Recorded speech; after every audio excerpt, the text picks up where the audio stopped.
Saps què és la masoveria urbana?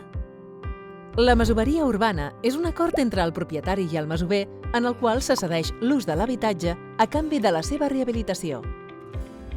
Ajuda a mobilitzar els habitatges que estan buits i promou la conservació del parc d'habitatge. Ajuda a moderar el preu del lloguer perquè crea més oferta i la diversifica. Aporta més estabilitat, ja que l'amortització de les obres facilita el pacte de terminis més llargs en la durada del contracte. Com funciona? En primer lloc, masover i propietari es coneixen i programen una visita tècnica on es determinarà l'estat de conservació de l'habitatge i les possibilitats de millora. Amb aquestes dades s'arriba a un acord sobre la durada del contracte i la renda que es formalitza amb la signatura del contracte.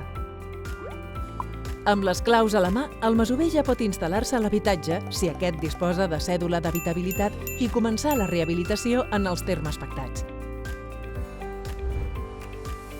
La masoveria urbana et pot interessar si, com a masover, vols fer el pagament de tota o d'una part de la renda en millores de l'habitatge. Vols aprofitar les teves habilitats per aconseguir un habitatge més assequible. Com a propietari, en canvi, la masoveria urbana t'interessa si vols rehabilitar i llogar un habitatge sense haver de fer les obres ni la inversió que suposen. Vols evitar la degradació del teu habitatge perquè està tancat. Si tens un habitatge buit o si vols ser masover, pregunta al teu ajuntament com et pot ajudar i informa-te'n.